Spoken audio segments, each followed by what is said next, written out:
Visual Studio Talk Show.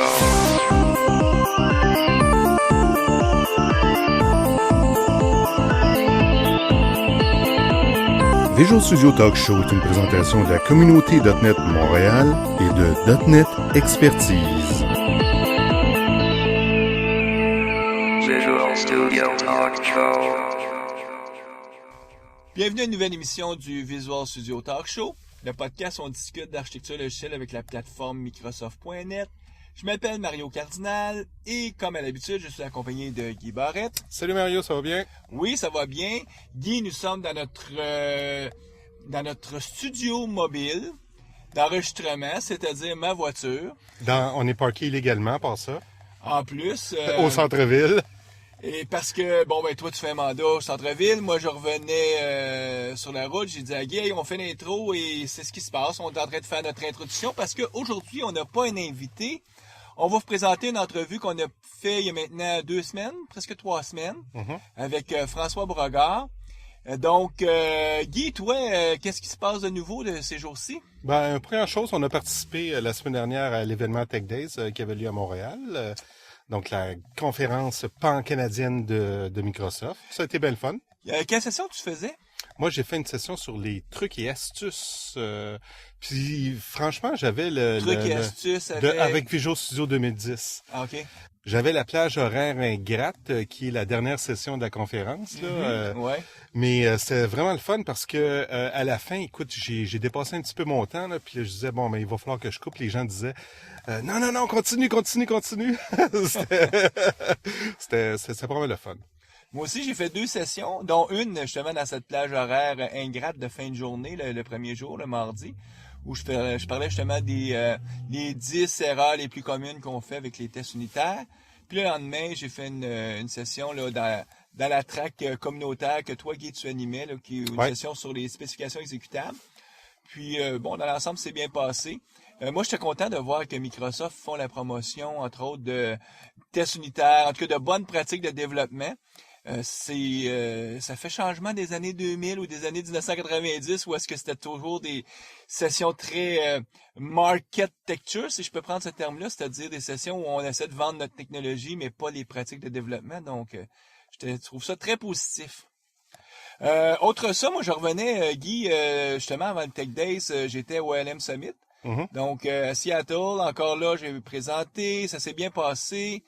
La conclusion, c'est que ça n'aurait pas dû s'appeler le ALM Summit, ça aurait dû s'appeler le Agile Summit. Parce que le Scrum Summit.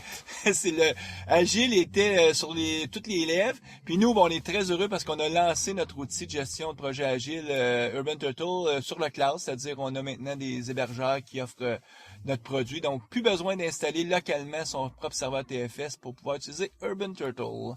Sans plus tarder, Guy, on va cesser de parler de nos petites choses puis on va pas donner la parole à notre invité. Donc, on écoute l'entrevue avec François Beauregard. Nous sommes jeudi 11 novembre, en milieu d'après-midi. On est dans les bureaux de Microsoft à Montréal. Et Guy et moi, on est accompagnés de notre invité, François Beauregard. Salut. Salut François, ça va bien? Très bien, très bien. Nous, on est content de pouvoir trouver du temps pour s'asseoir avec toi pour discuter de notre sujet aujourd'hui. On va parler des systèmes humains alternatifs, si on peut décrire ça comme ça. On va regarder comment qu'on peut organiser une gang de personnes qui travaillent ensemble dans une entreprise de différentes façons qui sont peut-être pas les façons usuelles qu'on voit dans les grandes entreprises. Traditionnelles. Exact. Donc, on va explorer des choses. Puis à travers ça, on va raconter les affaires qu'on a essayées, qui ont bien marché, qui ont moins bien marché. Fait que ça va nous permettre de parler de tout ça. Donc, on est content d'être assis ensemble. Ça fait plusieurs mois qu'on essaie de céduler notre enregistrement. Et vous travaillez pas dans la même boîte? Oui, on travaille dans une boîte, mais c'est parce qu'il y a une autre contrainte. Je vais avoir mon co-animateur avec moi aussi, donc c'est plus intéressant si on est 2 au micro plutôt qu'un seul. Mais c'est vrai, on travaille dans la même boîte, on travaille tous les 2 chez Pixis. Tout à fait. François est fondateur de Pixis, donc tu es encore plus impliqué que moi à un certain niveau. On pourrait dire ça, oui. En tout cas, on pourra pas qualifier le niveau d'implication, mais c'est pas la première fois que tu fais un podcast avec nous autres. Ça, je pense que c'est le 4e. C'est le 3e ou 4e. Tu commences à faire la compétition à Étienne Tremblay, qui est un de nos invités. Il n'y a rien qui est Non, personne qui va pouvoir- impossible de compétitionner E.T. Mais c'est vrai que ça fait 4e ou... Ouais, 3 ou 4e, je me rappelle pas. Puis on a fait là, des podcasts plus classiques sur qu'est-ce que l'agilité et tout. Puis là, on commence à voir toucher des sujets un peu plus, je sais pas si on peut dire hétéroclites, mais en tout cas, le sujet aujourd'hui que moi j'ai présenté sur le site étant responsabilisation, pouvoir et organisation des systèmes humains. On est loin là du sujet classique du Visual Studio Talk Show qui serait plus comment marche la technologie Silverlight ou comment ça pourrait être sur un pattern. Donc on n'est pas du tout dans l'aspect techno, on est vraiment du côté système humain. Ouais, mais avant tout, pour moi, développement logiciel, évidemment, il y a de la techno là-dedans, mais c'est une histoire humaine bien avant tout. On met du monde ensemble pour créer des nouvelles choses, donc toutes les histoires qu'on voit dans les systèmes humains qui sont autres que dans le développement logiciel, on va les retrouver dans le développement logiciel très très fortement, parce que c'est des équipes qui doivent créer, puis en plus on crée vraiment de l'intangible. Donc, la créativité, comme je dis, les interactions, les conflits, la gestion du pouvoir et tout ça, c'est clairement présent dans un projet de développement logiciel. C'est même omniprésent. C'est omniprésent. Moi, tu sais, même si je fais beaucoup de conseils, puis c'est sûr que dans tous les mandats, il y a des enjeux technologiques, mais quand tu creuses, tu te rends compte que dans 80-90% des cas, les vraies difficultés que les gens ont sont liées à des problématiques humaines, soit historiques ou des conflits qui sont là de longue date, ou des interactions inappropriées, de la communication non claire, toutes sortes de choses comme ça. Comme on dit, même si c'est important de savoir coder du C# puis de mettre les lignes dans le bon ordre, puis de travailler comme il faut, il y a plein d'enjeux. Sans diminuer les enjeux qui sont liés à l'ingénierie logicielle et les enjeux même technologiques. Je pense que souvent les enjeux humains sont encore plus complexes et encore plus omniprésents dans le développement logiciel. On disait que c'était ta 4e émission, mais il y a probablement des auditeurs qui, eux, François Beauregard, ça leur dit pas grand-chose. Donc, on va quand même brosser vite ton portrait, puis on va probablement te situer en lien avec ça, parce que ton cheminement de carrière, bon, tu as une formation d'ingénieur en informatique, diplômé en 94, école polytechnique. Ouais, même école que moi, sauf quelques années plus tard. OK. Pour ça que t'as moins de cheveux gris. Moi, j'ai des cheveux blancs maintenant. Ben, moi, j'en ai à chaque jour de plus en plus. Ah, ben, écoute, c'est des années, hein. Ouais.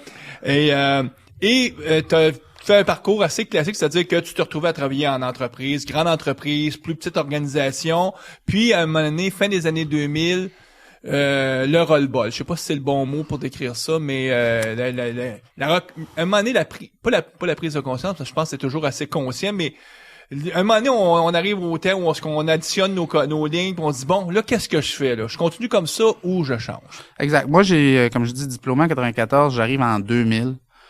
Donc, j'ai 6 ans d'expérience. J'ai fait, comme tu as dit, de la plus petite entreprise, de la plus grande entreprise.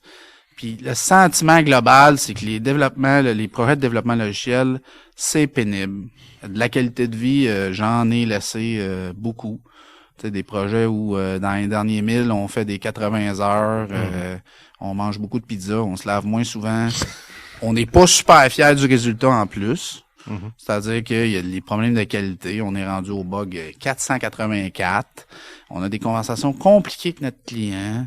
Savoir si tu inclus, si tu pas inclus, si on va-tu le corriger, on va-tu pas corriger. Ça pour dire qu'on arrive à la fin du projet, puis le sentiment, c'est enfin, on va pouvoir partir en vacances. Puis là, je me dis, moi, là, je suis pas sûr que je vais faire ça toute ma vie, là. J'ai pas 30 ans, là. Fait que là, il m'en reste long, tu sais. Tu te dis, là, si l'expérience de développement logiciel, c'est ça. Fait que moi, j'ai commencé à sérieusement considérer te réorienter. Faire autre chose. Puis j'ai eu la chance qu'un de mes bons contacts m'a appelé, un projet. OK, on va démarrer une entreprise. Donc, Pixis est né en septembre 2000 de deux choses, le roll-ball et la spontanéité d'un projet qui apparaît. un projet assez conséquent. Donc, j'en ai eu de la chance pour démarrer. Mais dès le départ, est-ce que tu avais l'idée de dire, ben écoute, là, si je fais quelque chose de mon côté, je referai pas la même formule que ce que tu avais vécu? Est-ce que c'était la volonté? C'était clairement une volonté de moi, Alain puis François, quand on a créé la boîte, on se disait on va faire les choses différemment. On s'est vite retrouvé face à nous-mêmes, là, parce que c'est cool, là, de dire je vais faire ça différemment, Mais comment on fait ça différemment? Exact. Le système est très puissant pour nous ramener dans le faire juste comme les autres font.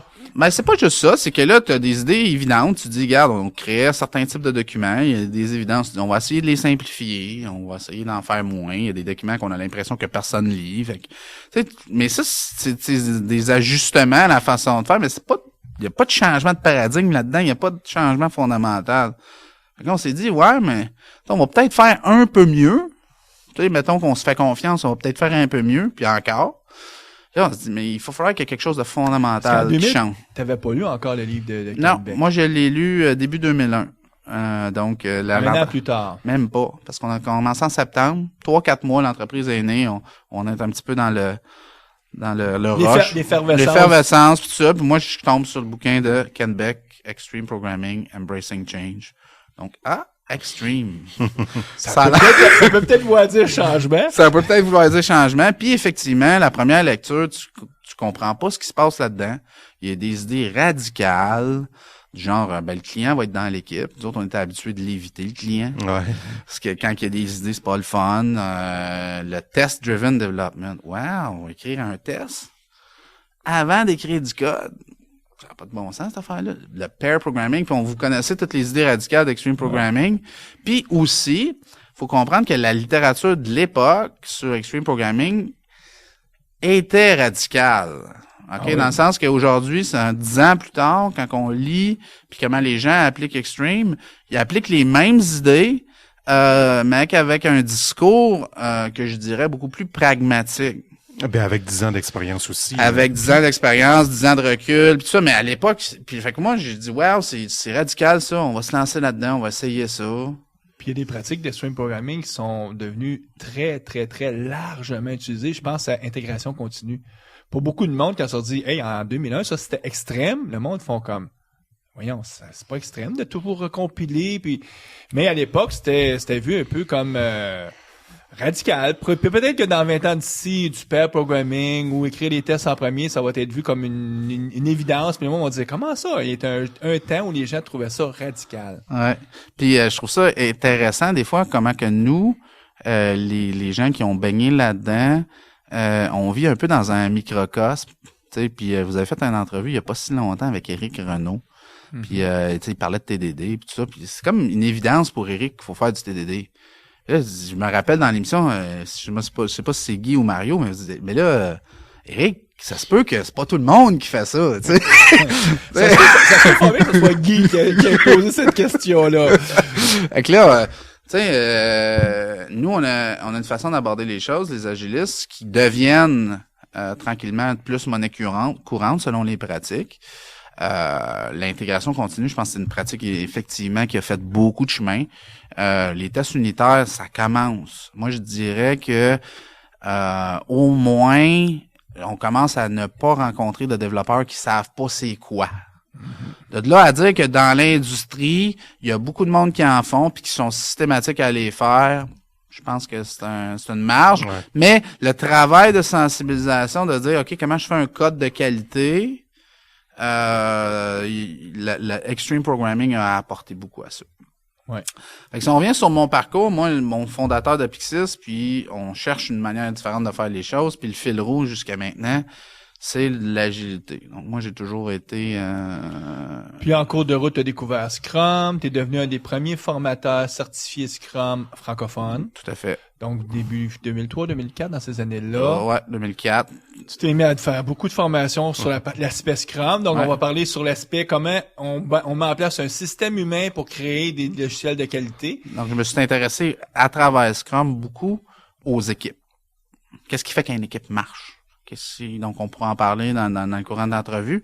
Et aussi, étant propriétaire d'entreprise, avec une entreprise qui est en croissance, dans le sens qu'on est parti en 2000, on est à 3, on est rendu en 2010 à 70 sur 4 sites. Donc là, c'est significatif. Donc moi, ça m'a forcé à prendre certains reculs. J'avais certaines idées, certains idéaux, créer une organisation sans hiérarchie, puis tout ça. Donc on a essayé un paquet de trucs. Donc ça certains qui ont bien marché, d'autres qui ont décidé de laisser tomber. On a dérivé, mais c'est avec cette expérience-là, ça nous amène plus au sujet de dire au niveau de l'entreprise, comment qu'on organise les choses. Je pense que j'ai un recul que je peux contribuer au niveau de la culture d'entreprise puis comment qu'on organise les systèmes humains. Donc voilà, après 10 ans, récemment, j'ai laissé le rôle de président. J'étais président fondateur. Donc, je suis arrivé à une période de ma vie où tu te dis là, à chaque étape, tu sais, dans une croissance d'entreprise, tu te remets en question, je suis encore la bonne personne pour être le leader de cette affaire-là. Puis aussi tes aptitudes, tes intérêts. L'entreprise à 70 est rendue conséquent. C'est beaucoup de négociations, beaucoup de partenariats avec des externes, tout ça. Puis moi, même si je suis pas trop pire en négociation, je me considère plus un négociateur fin qu'un fin négociateur. Je pense que pour les gens qui te connaissent, puis pour les auditeurs, t'es vraiment beaucoup plus un entrepreneur, quelqu'un qui va démarrer et amener un certain niveau. Mais après ça, quand on arrive dans les niveaux de maturité puis une organisation, là, c'est un autre travail, un autre niveau, puis on peut dire c'est peut-être pas ce qui va te passionner le plus dans la vie. Donc, t'aimes peut-être mieux utiliser justement toutes tes capacités pour être un régénérateur de d'autres innovations dans Pixis, puis de plus être juste la figure de proue. Exact. Puis aussi être gardien de la culture qu'il y a dans cette entreprise-là. Donc, parce que ça peut se perdre rapidement, là. Exact. Donc, moi, je reste très présent chez Pixis. C'est pas une étape vers autre chose. C'est une étape vers autre chose dans Pixis qui me permet de me focaliser, comme tu dis, sur des projets spécifiques, sur des projets stratégiques pour l'entreprise, puis avoir quelqu'un qui s'assure que ça reste organisé, qu'on développe une certaine excellence opérationnelle où on en a besoin. Ça, c'était pas mon... tu sais, je peux bien candidement, moi, je suis pas le type de leader puis le type de gestionnaire le plus structuré. Donc, j'ai forcément créé une entreprise à mon image. Puis là, on avait besoin d'un peu plus de structure. Fait que t'es pas non plus le type de leader autocratique ou dictateur. Ça va probablement rester aussi dans la culture que ici, c'est pas, en tout cas chez Pixis, c'est pas une organisation pyramidale. Hein? Tout à fait. Fait que ça nous mène à, comme je dis, au sujet d'aujourd'hui. Ben oui, le sujet d'aujourd'hui, c'est sûr, aujourd'hui, on va parler d'organisation de système humain. Mm-hmm. Mais moi, quand on avait discuté, il y avait deux mots qui me semblaient au cœur de ce que tu veux aborder. Puis là, tu le rectifieras le tir, François, si je passe ça mal. Mais deux mots qui étaient responsabilisation, pouvoir. Mm-hmm. Puis peut-être que les deux sont, marchent main dans la main. C'est-à-dire que si tu peux pas avoir de pouvoir si t'es pas responsable, et à quelque part, la responsabilisation, c'est peut-être le début ou en tout cas les premiers échelons pour qu'une organisation de système humain soit différente de peut-être ce qu'on est en pyramide. Parce qu'en pyramide, il y a peut-être une prémisse que on s'attend que les gens en bas sont juste des doers ou du monde qui font, puis ils sont pas si responsables que ça. En fait, on les encourage pas à être responsables. Dans le sens que s'il y a un patron qui est responsable pour toi, when the going gets tough dans les entreprises pyramidales, mais forcément... Comment traduire en français when the going gets... Donc... Quand ça commence à jouer dur un petit peu ou que les choses se passent pas comme prévu, ben les gens ont tendance à se déresponsabiliser parce qu'ils disent, on va voir le boss. C'est la faute du boss. Et puis là, tu remontes d'un niveau à un autre niveau plus haut. Exact. Personne ne prend de responsabilité. Il y a ça, puis aussi, ce qui est dans une grande entreprise, le système pyramidal est rendu à beaucoup d'étages.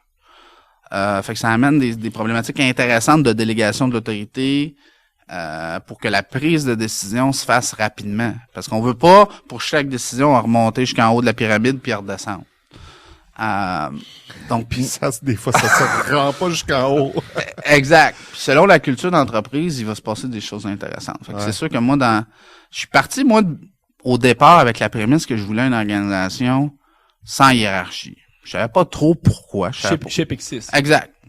Puis ça va permettre peut-être d'explorer le système humain, comment il est construit, puis qu'est-ce qu'on a appris à travers ça. Parce que si t'as pas de hiérarchie, comment tu peux avoir une forme de structure puis tu peux atteindre des objectifs? Parce que si t'es pas structuré, le premier réflexe de quelqu'un de très logique va dire, ben là, c'est une poule sans tête, ça, cette organisation-là?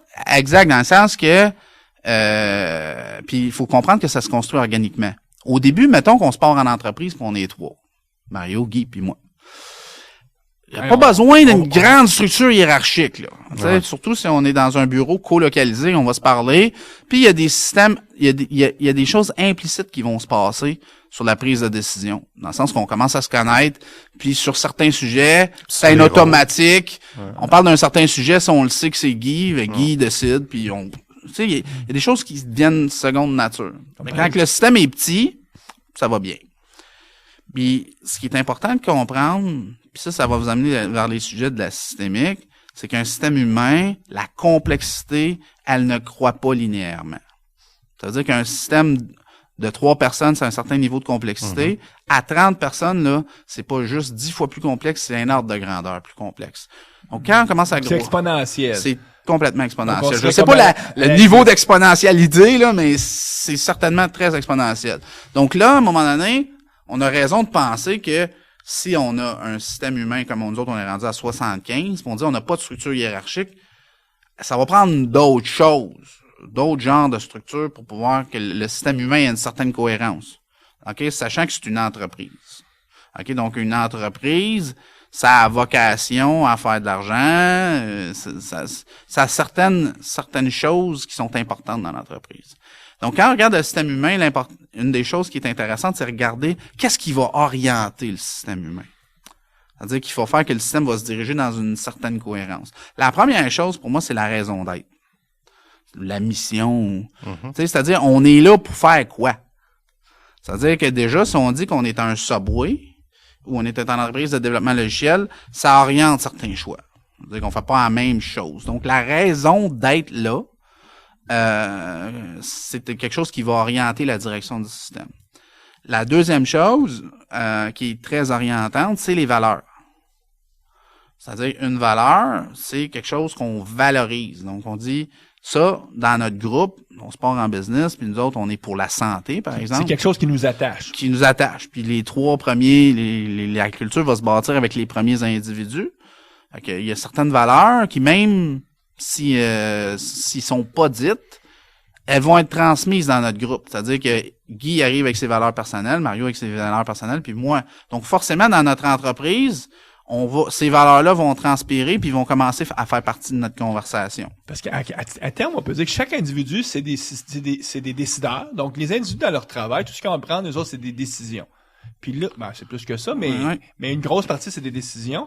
Puis là, les valeurs vont servir comme de guide. Donc, t'as pas besoin de leur dire quoi décider. Si tu leur as inculqué les bonnes valeurs, ils devraient décider avec une certaine orientation. Moi, je dis même pas leur inculquer, c'est qu'ils arrivent avec leur bagage de valeurs. OK? Puis là, on pourrait dire que l'humain lui-même, c'est un système. Et chaque humain qu'on va mettre dans le système vont contribuer leurs valeurs. OK? Fait que ça, après un certain temps, ça se passe dans toutes les organisations. Maintenant, au bout de 3-4 ans, on va se dire, hey, on voudrait s'arrêter puis faire un exercice puis identifier c'est quoi nos valeurs. C'est une excellente conversation à avoir. Par contre, dans la mentalité nord-américaine... Ça vient de la haute direction qui impose une mission, un système de valeurs. Puis aussi, c'est que là, on est beaucoup dans des cultures, souvent que j'appelle des cultures de contrôle, où là, on veut être done. Fait que cette conversation-là, on veut la classer. C'est-à-dire, on va identifier nos valeurs, puis après ça, là, les prochains qui vont arriver, on va leur dire. On voudrait que ça soit terminé dans le sens que ces valeurs-là voudraient qu'ils soient fixes et stables pour les 50 prochaines années. C'est tellement vrai que dans les entreprises, on les lamine. Ouais. On fait des posters, on met ça sur le mur, on va dire, regarde, c'est done, les valeurs, on se pose pas la question ici. Pour moi, ça, là, c'est une des erreurs fondamentales que les organisations font. Ce qui se donne plus de la place pour s'améliorer, changer et évoluer. C'est une conversation constante. C'est-à-dire qu'on a fait un exercice de valeur à un moment donné, puis qu'on a identifié ça, puis qu'on va l'écrire quelque part. J'ai rien contre ça. Mais je pense que les gestionnaires en place doivent être présents à continuer cette conversation-là. Mais ils le font pas quand ils, par exemple, je sais pas, au bout d'1 an ou 2 ans, là, ils remettent en question puis ils repaufinent ces valeurs-là puis la mission en tant que telle. Parce que quand t'as, je sais pas moi, 1000, 2000 employés, c'est pas pareil que 70 employés, là. C'est clair, mais c'est pas un réflexe que j'ai vu beaucoup dans les organisations. De requester. Une fois qu'on a mis ça laminé sur le mur, en plus, hey, ça coûte cher. Si on change nos valeurs, il va falloir recommander des nouveaux relaminés. Fait que... Mais ça se peut-tu qu'il y a des organisations qui continuent quand même à évoluer, puis ce qui est laminé sur le mur soit plus vraiment ce qui se passe sur le terrain? C'est ça qui se passe, parce que ça, ce qui est plus fort, c'est pas les laminages. Les nouvelles personnes qui vont arriver vont contribuer à la culture. OK? Donc, et forcément à toutes les 40, 50 ans, parce que les organisations ils ont un temps de vie plus long que les êtres humains. C'est plus du tout les mêmes employés parce que les gens font leur vie puis ils vont faire autre chose. Exact. Donc, la culture se construit puis les valeurs évoluent dans le temps. Donc, les valeurs, c'est quelque chose qui oriente le système aussi. OK? Qu'est-ce que ça fait des valeurs? Ça devient deuxième nature. OK? C'est, en tant qu'individu, même hors du contexte d'une entreprise, t'es pas à chaque décision à te poser la question, hey, ça, c'est-tu en ligne avec mes valeurs? Tes valeurs sont en toi, puis ils évoluent, puis sont ancrés dans ton cerveau, puis c'est des comportements automatiques. Ça, quand on est jeune, on a souvent des valeurs beaucoup plus si on prend le modèle gauche-droite qu'on connaît bien en Europe ou en Amérique, plus on est plus à gauche, puis plus on vieillit, plus on évolue vers la droite, on est plus conservateur, on est moins enclin à prendre des risques. Peut-être. C'est des choses qu'on voit. Moi, ma blonde, je pense pas qu'elle dit ça. Moi, je suis une machine à prendre des risques, puis je ralentis pas ben sur cet aspect-là. Je prends mais je prenais, tu sais, un auditoire plus large, un échantillonnage, là. Il me semble que c'est le tendance qu'on voit, là, tu sais. Le monsieur de 50 ans, il était absolument prend moins de risques que quand il avait 16 ans. Ouais, moi, j'ai dit sur Twitter un moment donné que j'étais pas encore assez immature. Juste pas. Donc, pour revenir au sujet, l'idée, c'est, tu sais, il y a des choses en place qui orientent le système. Donc, c'est pas vrai. Fait que même s'il y a pas de structure explicite, il y a déjà des choses qui orientent. Raison d'être, valeur. Puis après ça, qu'est-ce qui se passe? L'autre élément qui oriente beaucoup le système, c'est le futur envisagé. OK, on fait un exercice de vision. On s'assoit ensemble puis on se dit, quand on regarde notre entreprise dans 5 ans, dans 10 ans, dans 20 ans, peu importe la durée vers laquelle on veut faire cet exercice de vision-là, là, on imagine notre entreprise, puis là, on en parle, puis on a une conversation là-dessus. Fait que là, ça se cristallise aussi. Donc, si on dit, dans 5 ans, on va être une entreprise mondiale qui fait mais là, ça aussi, ça va orienter la prise de décision. Ouais. Surtout si cette conversation-là, encore une fois, elle reste animée dans la conversation. C'est pas quelque chose qu'on veut. On a fait un exercice de vision. C'est fini, c'est done. Que les gens le vivent vraiment, puis que ça a un impact opérationnel de cette vision-là. Je trouve ça intéressant ce que tu dis parce que il y a un livre que j'ai lu il y a maintenant pas mal d'années, là, une dizaine d'années probablement, qui s'appelait Build to Last. Puis c'était une étude que Jim Collins, je pense, qui était l'auteur, un des auteurs. C'est une étude d'une centaine de compagnies, puis surtout, il avait évalué pourquoi il y a des compagnies qui ont duré plus de 100 ans, longtemps, puis il y en a d'autres, les compétiteurs que les autres pouvaient avoir au début, ils sont disparus. Puis un des critères que lui mettait de l'avant, c'est les compagnies qui ont réussi à passer à travers les années, c'est des compagnies qui ont toujours su mettre lui il appelait ça des Big Hairy Audacious Goals, des BHAG. Donc, comment je traduirais ça en français? Donc, un but audacieux et bienvenu. Je m'avais fait une traduction très québécoise, un tabarouette de gros défi. Voilà. Mais ce défi-là devenait une façon d'aligner les gens. Donc, puis ça revient un peu à ton troisième item que tu nous dis, c'est-à-dire que si on a un futur envisagé, parce que c'est juste dire on a un futur envisagé. Puis s'il est très cristallisé, c'est-à-dire il semble atteignable, les gens vont tout focusser dans la bonne direction. S'il est partagé, puis on a pris le temps de faire ça ensemble, tu sais, ça revient au commentaire de Guy, c'est pas 3 gars qui se sont isolés lac à l'épaule 2 jours, puis là ils ont fait un exercice de vision, puis sont revenus, puis ils ont dit, hey la gang, c'est maintenant ça la vision. Ça oriente, mais en fait, c'est pas la même chose que si on a fait un exercice Puis on a pris le temps d'impliquer les gens, puis de dire, OK, trouver une façon de faire en sorte que chacun comprenne, puis s'attache à cette vision-là. C'est-à-dire, moi, peu importe le niveau que j'ai dans l'organisation, ce futur-là, ça m'accroche, ça me passionne ou ça m'allume. Ben, c'est différent que si comme je dis, les dirigeants, pis ça, c'est très nord-américain, hein. La façon de dire, on va faire une vision puis on va la driller même dans l'organisation, on entend ça là, tu sais, dans les techniques de changement. Là. Ouais. On part une vision puis on va on va la répandre, on va la descendre, on va la faire rentrer dans la tête du monde, même s'ils en veulent pas là. Fait que moi je dis souvent à des gestionnaires, tu sais, qui ont souvent des projets ambitieux de changer leur organisation pour adopter de l'agilité. Là ils veulent driller, mais j'ai dit c'est le fun quand t'as la drill dans les mains, hein. Mais imagine les employés là, moi j'imagine difficilement un employé qui est assis à son bureau puis dit hey, je m'ennuie là. Ça fait longtemps qu'on m'a pas drillé une vision sur la tête. Ça arrive juste pas là. Mm-hmm. Fait que ça c'est une façon aussi de se dire comment ces éléments-là qui sont des éléments fondamentaux et orientants, c'est une conversation partagée dans l'organisation. Mais c'est ça, ce que tu vas nous amener, c'est si tu vas avoir ces trois éléments-là, donc une raison d'être, des valeurs partagées et un futur envisagé, il va falloir probablement que tu lâches du lest et que tu laisses beaucoup de responsabilités aux gens, puis donc que tu sois pas dans un système dictatorial ou autocratique ou command and control, mais dans un système où le pouvoir est partagé. Est-ce que je suis en train de te voler ton punch? On va arriver là. Mais pour moi, le premier point que je veux faire, c'est dans les organisations, créer ces espaces-là de conversation et que ça soit n'importe qui peut venir dedans. Que ça soit les intéressés qui soient là, puis les inintéressés, les autres sont pas là. C'est-à-dire, si on parle de vision, tu sais, ben on va en parler 3 heures à chaque semaine ou à chaque mois, où on va faire un exercice sur 1 an. Mais François...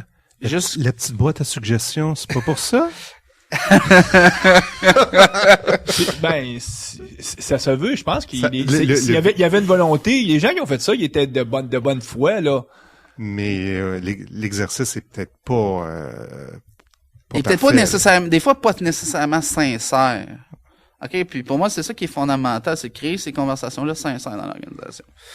Fait que ça vous donne déjà ma vision de comment on peut créer un système humain puis l'orienter juste par, entre guillemets, le pouvoir des conversations puis s'assurer que n'importe qui peut prendre part aux conversations au moment où elles ont lieu. Là, il y a beaucoup de monde qui vont dire, ouais, mais là, on va jaser puis on va jaser puis on va jaser. On va pelleter des nuages. On va pelleter des nuages. Parce que là, t'as toujours pas de structure dans ton organisation. Exact.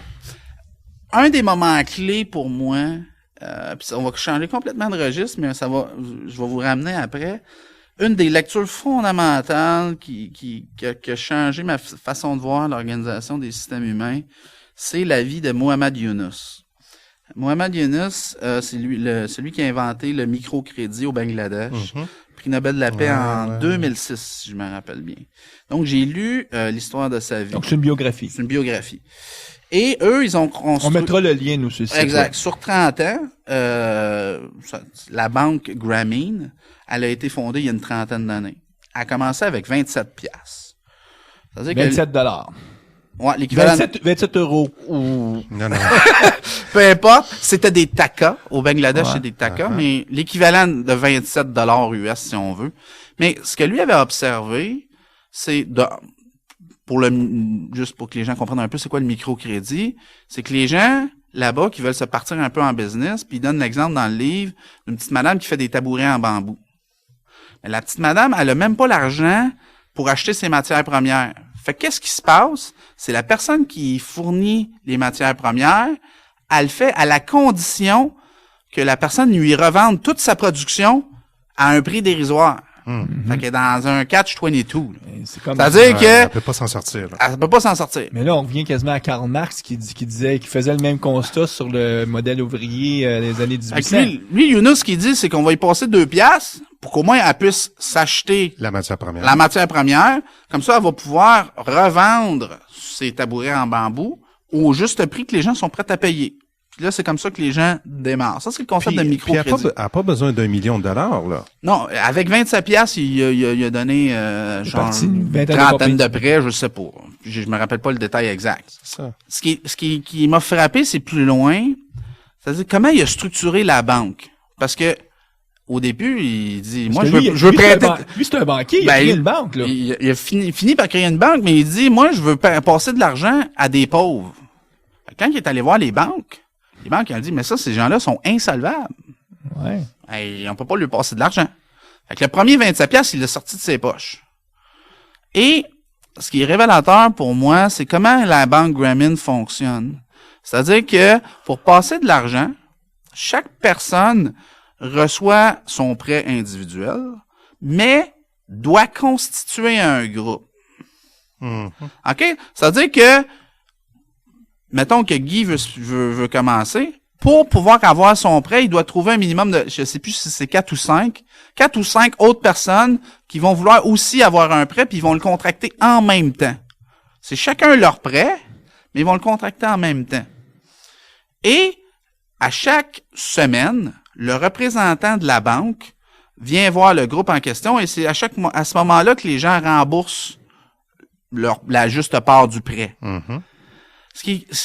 Et ils se sont ramassés à des taux de remboursement de 98%. Donc, plus élevés que les banques normales. Normal, ouais. Avec, en théorie, des gens insolvables. Donc là, les banquiers se sont dit, qu'est-ce qui se passe là? Et pour moi, l'enseignement, c'est la pression par les pairs. C'est-à-dire que si, moi là, j'ai contracté mon prêt en même temps que Guy. Puis là, Guy, il se part une business de telle affaire. Moi, je me pars une business, puis on a échangé. Puis quand la semaine d'après, le banquier vient pour ramasser le 25 cents. Si je le rembourse pas, moi. Là, t'es fier, toi. Là, ça te tente pas, là, d'avoir l'air devant ta gang de celui qui rembourse pas son prêt. Fait que là, les gens commencent ils trouvent des moyens plus créatifs. Donc ça, moi, c'est un gros enseignement de dire qu'on peut structurer un système humain dans des petits groupes. Et si les groupes prennent des engagements ensemble, ça s'approche du concept d'équipe, quelque part. Ouais. On n'a pas besoin nécessairement d'un chef. On a juste besoin de faire en sorte que les gens ont des objectifs clairs, qui ont un engagement, puis que tout le monde a compris. Donc, moi, j'ai beaucoup structuré l'organisation de Pyxis sur ce principe-là, qu'un leader d'une ligne d'affaires, par exemple, il n'y a pas besoin d'être le chef de personne pour être capable d'être responsable des objectifs d'affaires de ça. Il y a juste besoin d'avoir un système qui est beaucoup organisé autour de la pression par les pairs. C'est intéressant l'analogie que tu as fait. Effectivement, c'est vrai. Puis les gens sont fiers. Hein, c'est une fierté quand tu fais face aux autres. Là, tu veux pas être celui qui. Celui qui a pas son 25 cents. Ouais. Hey, tu me fais penser. Il va falloir que je vérifie mon micro-prêt que j'ai fait là sur. Je me souviens plus du site là. Tu parles de ça là. Puis c'est comme je comprenais pas exactement comment tout ça fonctionnait, mais il y a un site, une organisation là qui sollicite là les Nord-Américains ou les Européens là avec pour des micro-prêts comme ça là, puis j'en ai fait que tu investisses pour aider. Ouais. Mais c'est génial. Faut vraiment être vigilant ici par contre parce que les concepts de micro-prêts maintenant 30 ans plus tard, il y a des gens qui utilisent ça d'une manière complètement dérivée de l'objectif initial de Yunus là.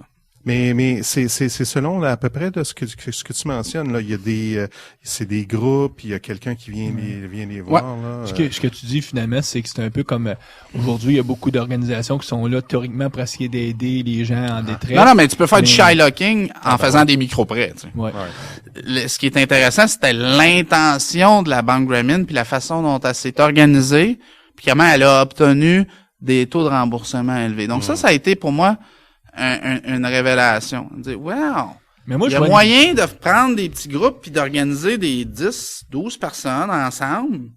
Puis il n'y a pas de chef, mais ensemble, ils ont un objectif. Puis s'ils l'ont choisi en ligne avec le futur envisagé, parce qu'ils le connaissent, et les valeurs, c'est les mêmes valeurs que dans le groupe à côté qui est constitué d'aussi de 10, 12 personnes. Et puis ils sont engagés. Et voilà. Donc là, on établit une certaine structure. OK? Parce que ces groupes-là, ils se constituent, ils ont des objectifs, puis après ça, il faut créer des espaces où les groupes entre eux, nous, on les appelle des communautés dans notre structure Pixis, dont 10 personnes, c'est une communauté, ils ont choisi un objectif. Et là, tu pourrais créer une structure où dire, mais les représentants des communautés qui sont nommés par leur propre communauté discutent ensemble de comment l'argent qu'on a fait en tant que communauté dans l'ensemble, on va la répartir pour la réinvestir l'année prochaine, puis prendre des nouveaux engagements.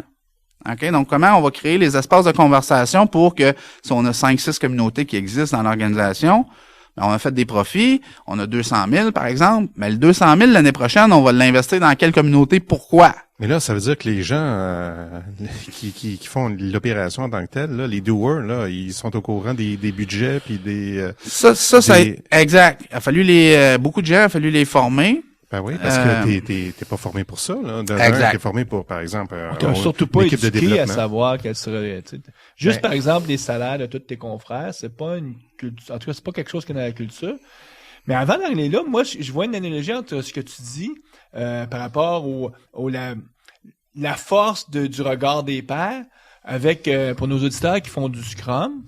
Ben, le principe de Scrum, c'est d'avoir des boucles de rétroaction très rapides, en tout cas à différents cycles. Mm-hmm. Il y en a un qui est le fameux la boucle de rétroaction journalière, c'est-à-dire le fameux stand-up meeting. Mm-hmm. Mais c'est un peu ça, c'est à quelque part, t'as tes pairs, où est-ce que tu dis, ben moi hier j'ai fait telle tâche, puis aujourd'hui je vais faire telle chose.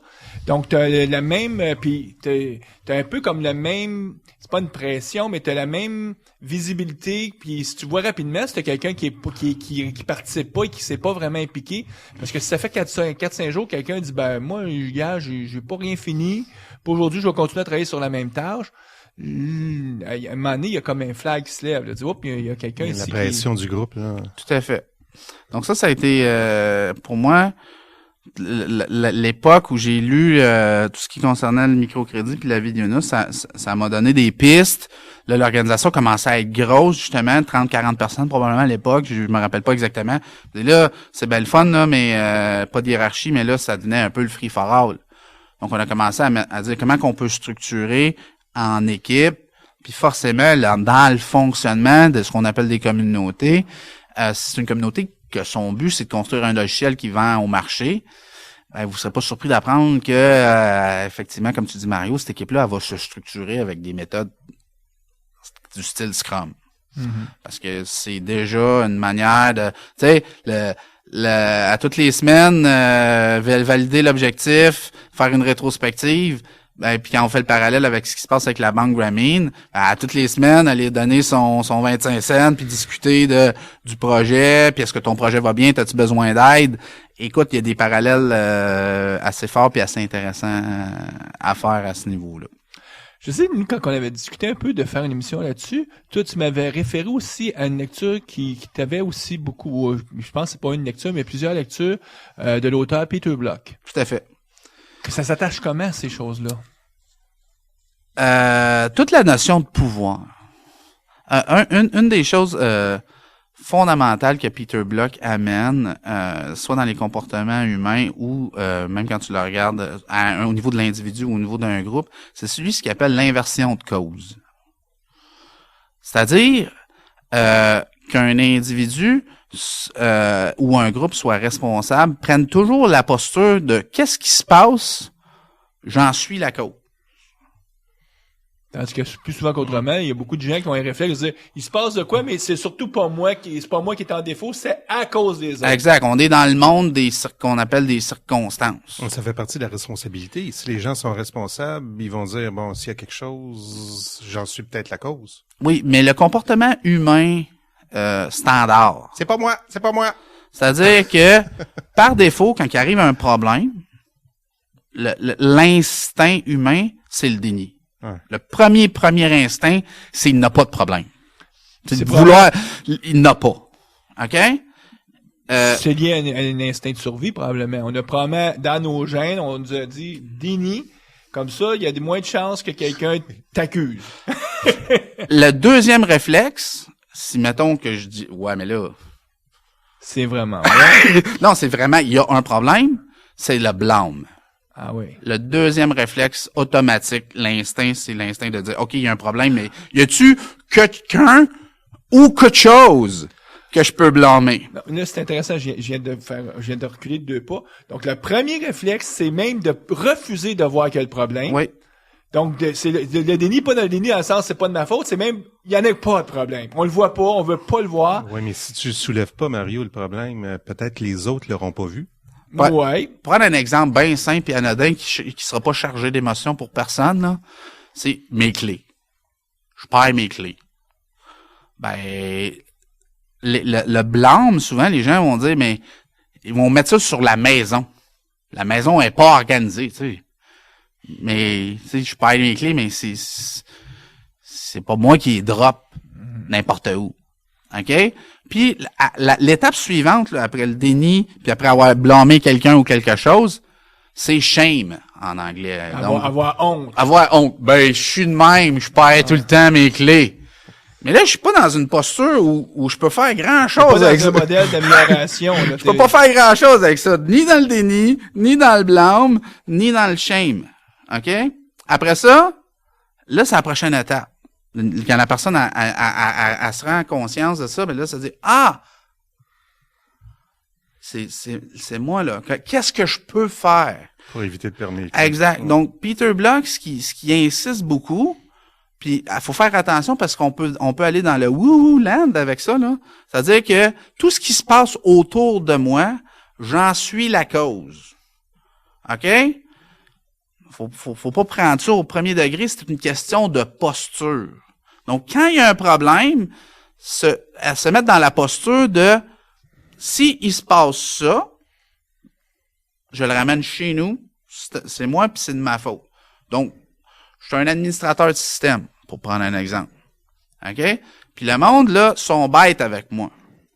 Là, ils viennent me poser leur demande puis sont impatients. Comment ça, j'attends encore? Je voulais l'avoir pour hier. Non, mais l'administrateur de système, il joue souvent, vous en avez peut-être connu des de même, il joue à la victime de ça.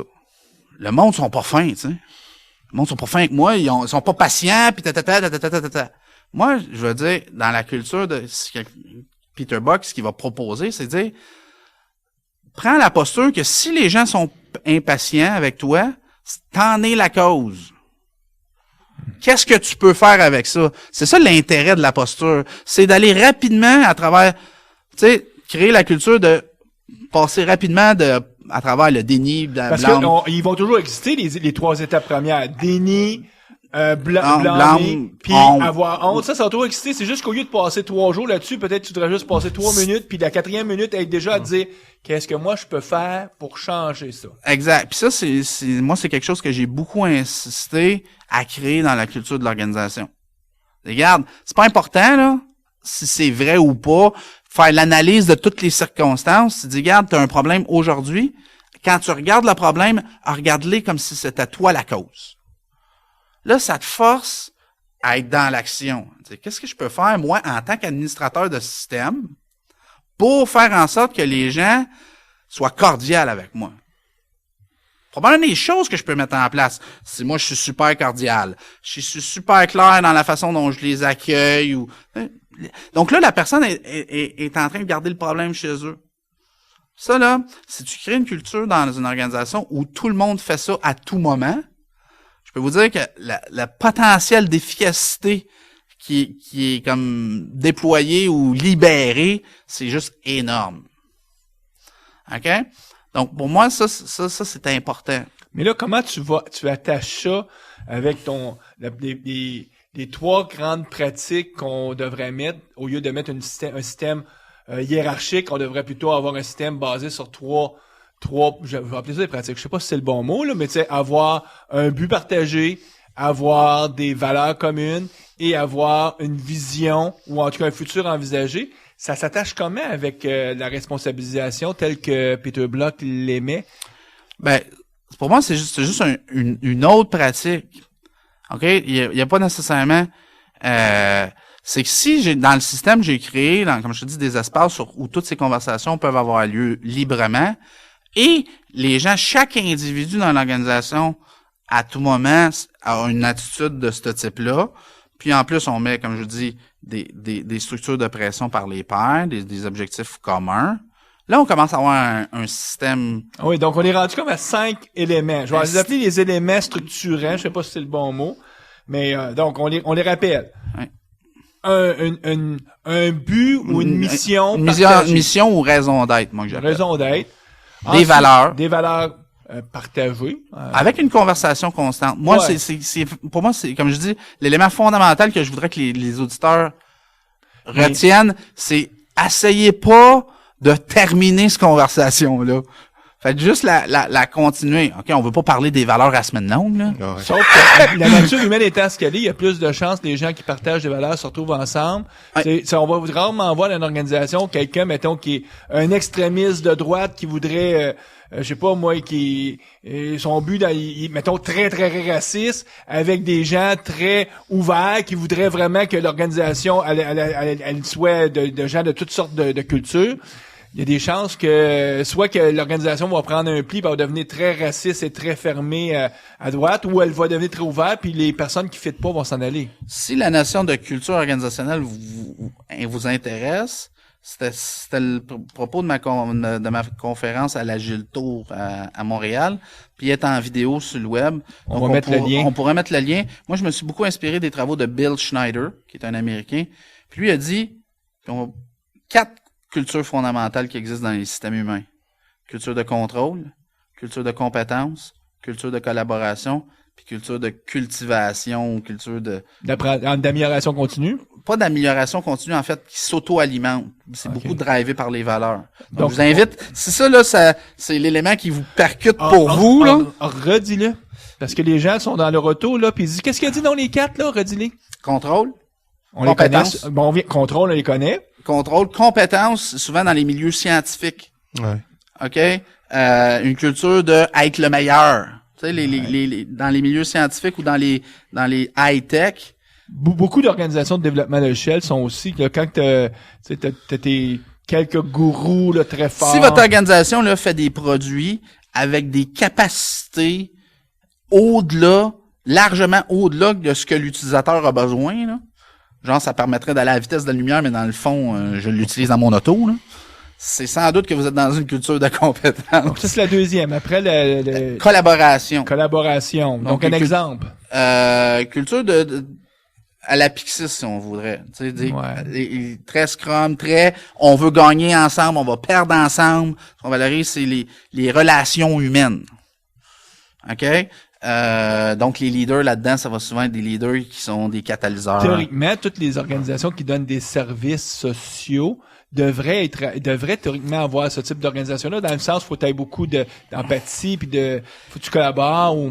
C'est des cultures de collaboration, c'est-à-dire tu regardes l'organisation, beaucoup de partenariats, c'est des organisations qui cherchent à être en partenariat avec les autres organisations à l'interne, c'est des équipes, puis on valorise comme et cultivation. En fait, c'est pas un mot en français. Non, cultivation, ça fait c'est drôle. cultivation, mais comment on la traduira en français? Mais c'est la quatrième, ça serait fidélisation ou qui s'auto-alimente.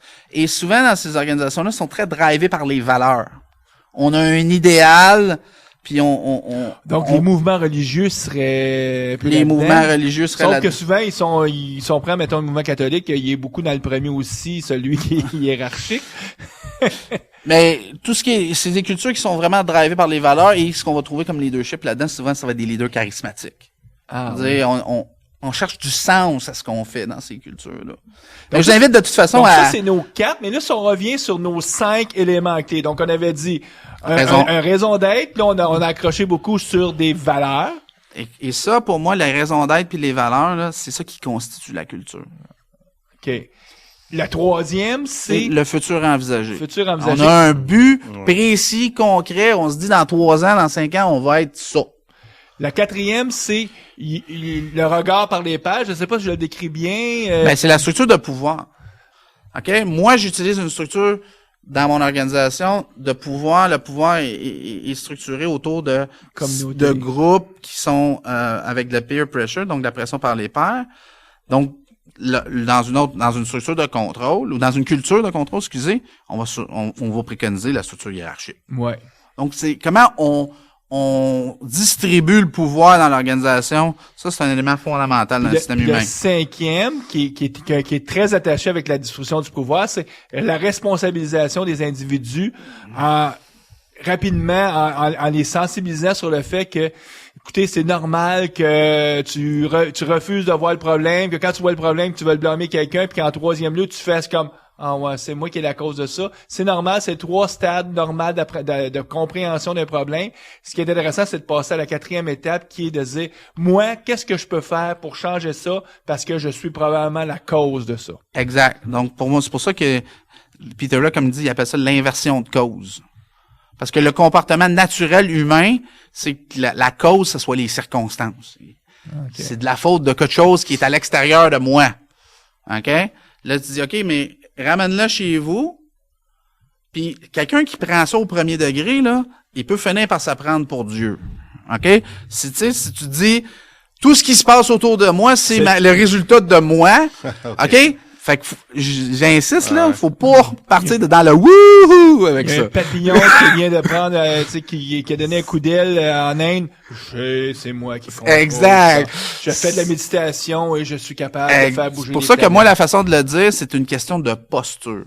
Je me mets dans la posture que ce qui se passe autour de moi, puis je me pose pas la question si c'est vrai. Ce qui se passe autour de moi, j'en suis la cause. Et c'est une bonne technique pour être dans l'action, pour essayer de faire de quoi à propos du problème, si c'est un problème pour moi. Donc ça, c'est ces 5 éléments. Est-ce que tu en as d'autres à nous présenter comme ça? Parce que c'est intéressant comme... Ben ça, c'est toute la réflexion autour de Peter Block, donc de comment on redistribue le pouvoir. Après ça, ce qui est intéressant pour moi, le dernier élément, c'est comment je ferme le système. Puis là, ça va amener... Qu'est-ce que tu veux dire par fermer le système? La boucle de rétroaction? Non, c'est-à-dire que, qu'est-ce qui fait que le système, là, il s'autosuffit? Il s'autosuffit. Ah, OK. OK, puis c'est pas dans un... Qui manque pas un élément. Là, puis là, ça va nous amener à un de mes dadas en ce moment, puis où moi, c'est quasiment une posture politique, c'est l'entrepreneuriat collectif. Puis, ma posture face aux capitalistes. C'est-à-dire que pour moi, dans une entreprise, plus la valeur qui est créée appartient aux gens qui sont dedans, plus ça va avoir tendance à faire un système humain performant à long terme si on a les autres éléments. Ça rajoute une certaine cohérence. C'est-à-dire que dans le système capitalistique classique, surtout une entreprise en bourse, les employés, les personnes qui font le travail à chaque jour, ils reçoivent une rémunération. Mais si le système produit beaucoup de valeur, ben la valeur est sortie. Elle s'en va aux actionnaires.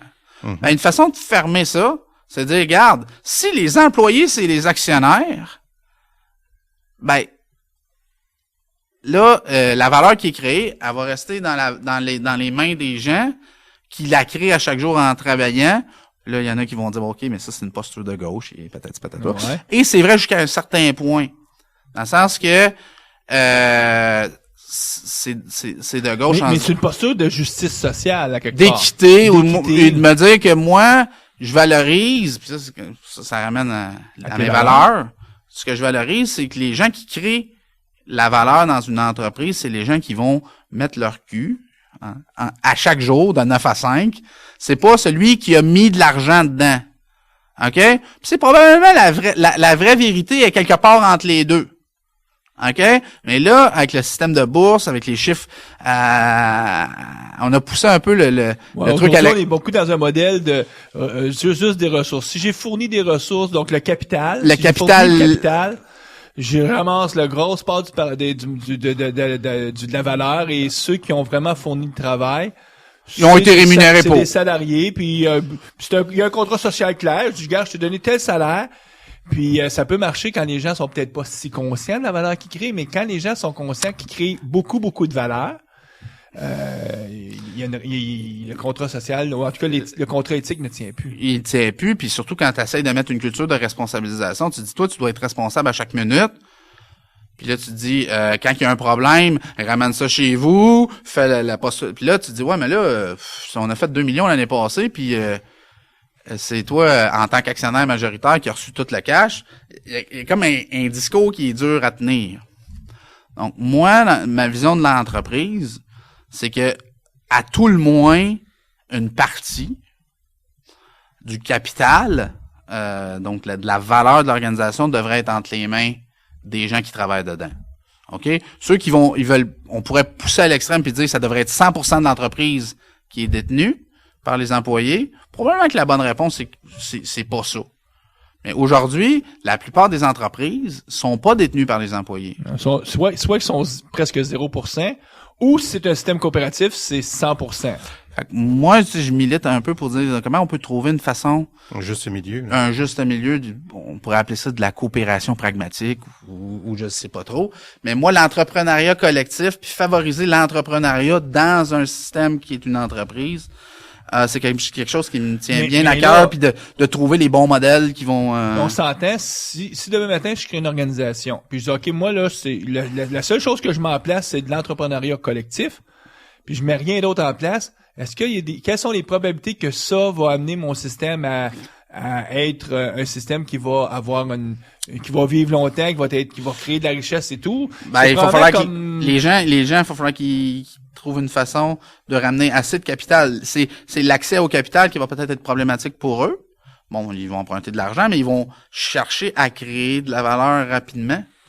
Mais c'est ça de créer de la valeur dans un système qui a pas un futur envisagé, où est-ce que les valeurs sont pas, on n'a pas de conversation sur les valeurs qu'on partage, où est-ce qu'on n'a même pas de mission commune, ou en tout cas, comment tu disais ça donc? Une raison d'être? Une raison d'être, clairement statuée, puis que les gens, c'est très clair pour eux. Mais là, on est dans un groupe d'indépendants, là, on n'est pas dans une entreprise. On n'est pas dans une entreprise, on n'est pas dans une compagnie. Exact. Fait que moi, ça, c'est un autre des éléments que moi, j'ai mis en place dans mon entreprise qui, je pense, donne une cohérence à l'affaire, c'est de se dire que l'équité ou le capital est détenu par les travailleurs, à tout le moins en partie. Ce qui fait que ça donne un sens au système de dire, les gens, même si on leur demande d'être responsables, on leur dit, sois entrepreneur dans le système, mettez-vous à 4-5, ayez un plan d'affaires, tout ça va faire en sorte. Mais est-ce que ça vient un peu, est-ce que c'est plus difficile quand vient le temps de faire croître, par exemple, en l'entreprise? Est-ce que ça limite pas les possibilités d'apport de capital? Ça peut limiter. Il y a d'autres stratégies comme créer ensemble qu'un des groupes, mettons, soit une vache à lait. C'est-à-dire qu'un des groupes a tellement de succès, donc lui, il ramène la capitale pour le reste du groupe. C'est sa contribution. Mm-hmm. OK, c'est une des façons de l'imaginer. D'autres, on a eu une vache à lait, on a créé un logiciel qu'on a revendu, donc ça a fait un gros apport de capital au système. Mais le système est resté fermé parce que c'est pas c'était pas un apport externe, là. En fait, on a vendu un de nos actifs, tout l'argent a été ramené dans le système Pixis qui a pu servir à réinvestir. On n'a pas dit on va aller chercher de l'argent en échange de pourcentage d'équité.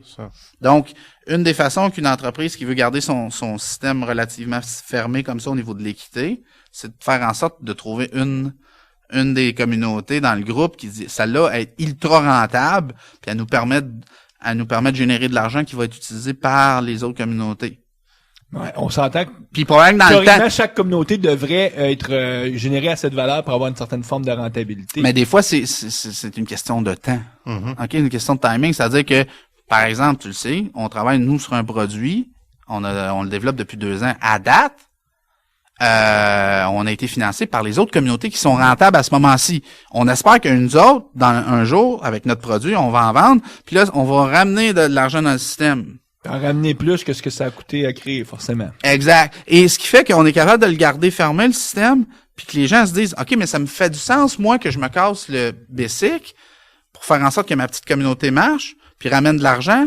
Surtout que j'ai des parts dans le système au global. Donc, si jamais le gros truc, où il y a un ensemble de communautés qui est vendu, où on se départit d'une des propriétés intellectuelles qu'on a créées, ben ça va ramener de l'argent, puis on va pouvoir décider ensemble si on se la redistribue ou on continue à l'investir dans le système. Ça revient aussi aux valeurs, parce que si tout le monde a les mêmes valeurs au niveau de l'entreprise, on parlait de ça au début, Ben, puis si tout le monde est aussi conscient des objectifs, puis de chacun de ces groupes-là, puis des objectifs aussi de rentabilité, là, donc ça vient de conscientiser tout le monde, là. Tout à fait. Donc si moi dans mon groupe j'ai généré beaucoup de revenus, je sais très bien que ça va servir à alimenter les autres communautés. Puis là. Probablement qu'au début, pendant que j'en générais pas, puis j'étais en train de construire mon J'étais affaire. content là, d'en avoir de la part là, de Des- l'externe, exact. des autres communautés. Tout à fait. Donc c'est comme ça qu'on Parce que le modèle des communautés, ou en tout cas des équipes, Ouais. où est-ce que le travail avec les pairs fait que le système s'autogère, finalement, ou on dit... ils s'autogèrent pas. Mais là, c'est comme un micro-prêt, là, finalement. Là, ça revient... c'est, bon, OK, c'est pas 27 piastres, là, on s'entend, là, mais c'est comme, OK, la communauté... Urban Turtle, pour prendre un exemple. Nous autres, ouais. on est Urban Turtle. Ouais. On a, à date, on pourrait prendre un examen, dire, on a siphonné de l'argent au reste du système C'est avec une promesse qu'on va en ramener plus tard. C'est ça. OK? Après ça, quand on va en ramener, on va dire, on va en garder une partie pour continuer à faire la croissance d'Urban Turtle, mais on va en redonner au système global qui va permettre à une autre communauté peut-être de démarrer. Et il se pourrait qu'une communauté échoue. Surtout Ok. les communautés de produits, il se pourrait. Il va Oh, en ouais. avoir beaucoup qui vont échouer Ouais. parce que sur 100 compagnies, il y en a une qui réussit à devenir une ça. vache à lait, puis il y en a 8-9 qui Donc, font leurs frais, faut puis il y en a faut 90 garder qui une meurent. harmonie là, à ce niveau-là. Là. L'autre élément, le dernier élément, je pense, qui est fondamental pour moi, pour tenir le système ensemble, là, sachant qu'on n'a pas de hiérarchie, là, c'est la transparence. Oui, parce que moi, ce que je m'allais te Sinon, demander, il y a quelque chose qui tient pas. Donc, chez nous, la transparence est totale. C'est-à-dire que tout le monde a accès aux résultats de toutes les communautés en tout temps. OK? Fait que t'es toujours, en quelque part, sur le, entre guillemets, qui vive, et tu sais que si tu fais quelque chose, t'as pas nécessairement communiqué à tout le monde cette information-là, mais tu sais qu'elle est disponible et tu sais jamais quand quelqu'un va l'avoir et va pouvoir poser des ça questions. revient à la responsabilisation. Tout à fait. Mais pour moi, c'est très, très important. C'est-à-dire que s'il y avait pas une transparence totale, là, il pourrait avoir des communautés qui commenceraient à essayer de gamer le système, puis il n'y a pas de chef pour décider. Parce que donc c'est là, ça. ça deviendrait une genre d'anarchie. Tes là. fameuses communautés, chaque communauté à l'interne, ça c'est très puissant. Elle va avoir la force des pairs. Mais comment les communautés entre elles vont je reviens sur le terme autogérer, je sais pas, c'est peut-être pas le bon mot, mais comment elles vont réussir elles-mêmes à pouvoir s'assurer qu'il y a une force en puissance. Donc la transparence, c'en est une. La transparence puis le futur envisagé, c'est l'autre. Futur envisagé. C'est-à-dire que les communautés ont une conversation entre elles, donc probablement qu'ils nomment un leader ou un représentant pour aller converser avec les autres pour se dire on va être où dans un an puis qui va contribuer quoi. Puis il y a une Cette conversation-là est importante, sinon Puis il y a une mécanique qui est bien connue que toutes les entreprises font, qui est ma planification annuelle, mon budget annuel. C'est une façon d'envisager ton futur. Ouais. C'est le modèle plus classique, plus moi j'haïs le terme budget. oui, mais c'est comme ça que les gens appellent ça, hein, donc voilà. Non, mais je vais vous dire pourquoi j'ai le terme budget. Moi, je suis pas contre un budget, mais j'ai le terme budget parce que dans les entreprises, on est devenu fou à vouloir suivre le budget, puis on le remet pas en question, puis on se met à avoir des comportements bizarres. C'est pour ça que moi, j'essaie d'utiliser un autre mot que j'appelle cadre financier. Mm-hmm. OK? C'est-à-dire, s'il y a pas de budget, il y a pas de cadre financier, là, on s'entend, c'est free for all. OK? Puis je vous le dis, nous autres, on a fait ça free for all. Ça donne pas les meilleurs résultats. Ça donne pas les meilleurs résultats. Ce que ça fait, c'est comme si tu allais dans un open bar puis tu buvais toute la boisson. OK, à un moment donné, le bar est vide. OK, nous autres, à Pixis, on l'a vécu, on a bu le bar au complet, puis maintenant on s'est dit, wow! Le bar! C'est une belle expérience. C'est-à-dire que si tu t'essayes pas quelque chose, tu sais pas si ça marche pas. Ouais, Donc, mais là, vous l'avez essayé, celle-là. Ouais. Puis La t'as plus de méchant. boisson, puis t'as encore soif. Puis t'as mal à la tête. Donc, le cadre financier, c'est important pour moi. Mais j'insiste sur ce terme-là à l'interne plutôt que budget, juste à cause de la charge puis de la façon dont on se comporte face à un budget. Dans les faits, quand on va vous regarder à Pixis, le cadre financier, ça ressemble en est, qu'à un budget. C'est des spreadsheets. C'est dire, cette année, c'est quoi la communauté A prévoit dépenser quoi? Prévoir rapporter quoi, la communauté B, C, D. Puis là, ensemble, quand tu additionnes tout ça, ça fait-tu un bilan positif ou il va manquer de boisson? On fait ça, un exercice annuel. Mais en totale transparence. Transparent de bout en bout. De bout en bout. Puis ça devient à ce moment-là un peu le même élément que tes 5 ou 6 ou 10 personnes qui sont dans une communauté. Là, c'est les communautés entre elles qui vont se discuter du futur, qu'est-ce qu'on envisage pour l'année, c'est quoi nos objectifs, patati patata, puis là, on va mettre des pièces là-dessus, puis on va faire des additions, pour mettre ça dans le spreadsheet, pour s'assurer que, en bout de ligne, puis on va suivre ça à chaque année. Pas chaque année, à chaque mois. Ouais, des boucles de rétroaction. Boucle de rétroaction. OK? C'est pour ça que, comme je vous dis, dans les faits, c'est un budget. Mais j'appelle ça cadre financier parce que le cadre veut dire que tu peux aussi le modifier. C'est comme plus les gens acceptent plus de challenger le cadre que le budget, mais c'est un peu niaiseux entre guillemets, mais ça c'est important là. C'est-à-dire que on est dans un monde où l'argent, on peut pas faire à semblant qu'il n'a pas, tu sais. Il faut qu'à la fin de l'année, si t'es une entreprise, tu as rentré plus d'argent que tu n'as dépensé. Sinon, à un moment donné, il va se passer une chose qui s'appelle la faillite. Ça, c'est pas bon. Personne gagne. Mais fait que même si on a des super valeurs, une super raison d'être, un super futur envisagé, on est full transparent, on a un système par les pairs, mais on est en faillite.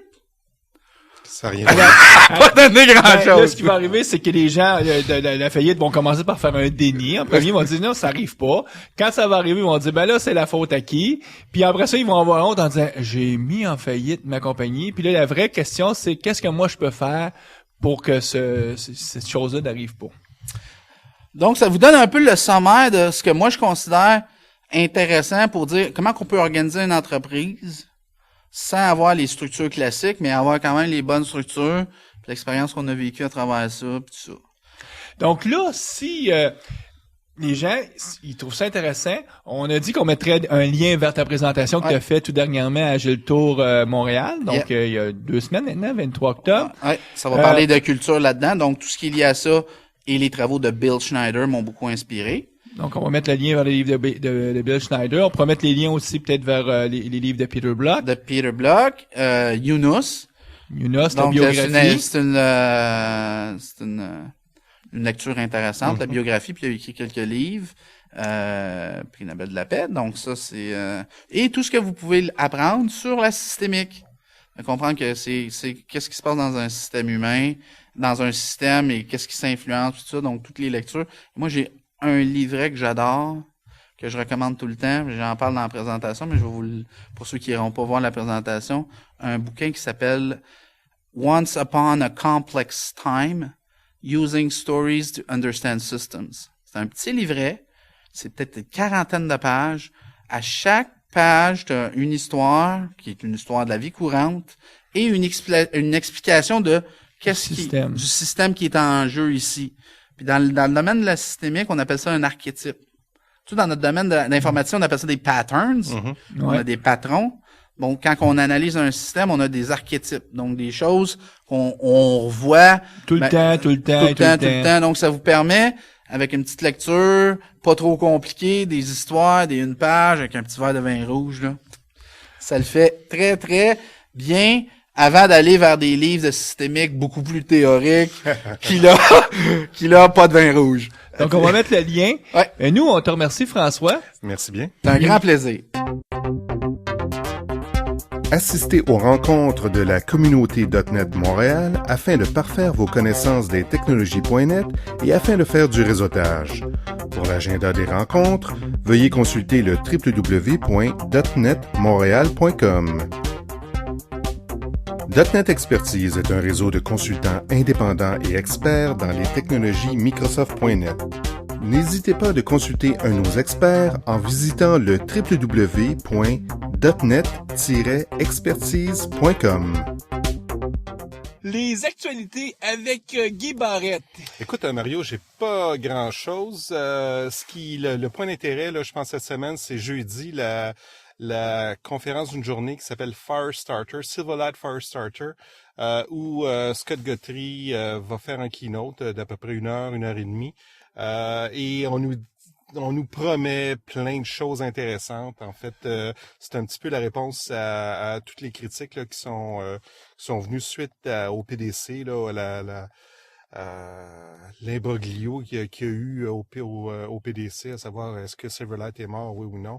Donc si Silverlight vous intéresse, jeudi le 2 décembre à midi, vous pouvez regarder sur le site de Microsoft ce keynote-là en direct. La conclusion, c'est que Silverlight n'est pas mort, malgré ce que des gens annonçaient il y a quelques semaines suite au PDC.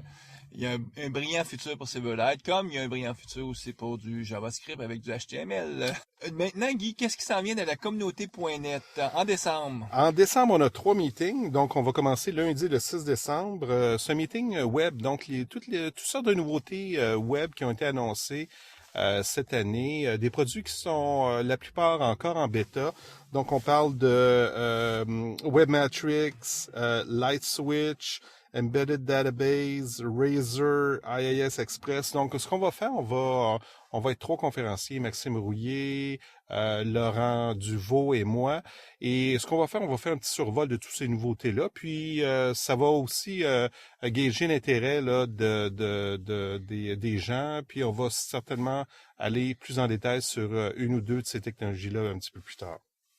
Et ensuite, le 8 décembre... Le 8 décembre, on a Marc-André Filion-Pilon. C'est un meeting alt.net qui va nous faire une conférence. En fait, c'est pas une conférence, c'est plutôt un atelier sur Scrum. C'est intriguant. Bricoler en apprenant Scrum ou on apprend Scrum en bricolant ou quelque chose comme ça, là. Mais en tout cas, c'est dans la philosophie agile souvent qui est d'offrir d'autres façons d'apprendre que juste des présentations formelles. Puis l'atelier, je pense, c'est une façon intéressante pour comprendre ce qu'il en est de Scrum. Mm-hmm. Et ensuite, le lundi 13 décembre, dernier meeting de l'année, ce meeting SQL, où on va avoir 2 conférenciers. Le premier, Charles Verdon, va nous parler d'une introduction à MDX. Et la deuxième présentation de Michel Goudzet, qui va être une introduction aux outils de BI pour les DBA. Et nous, aussi en décembre, on va avoir une seule émission, parce que maintenant, on est... En tout cas, avec les fêtes, la période de Noël, on fait pas d'émission pendant... Non. Mais on va quand même avoir une émission autour du 15 décembre, donc surveillez ça et on vous revient avec quelque chose d'intéressant. Puis d'ici là, on vous souhaite bonne programmation et à la prochaine. Au revoir.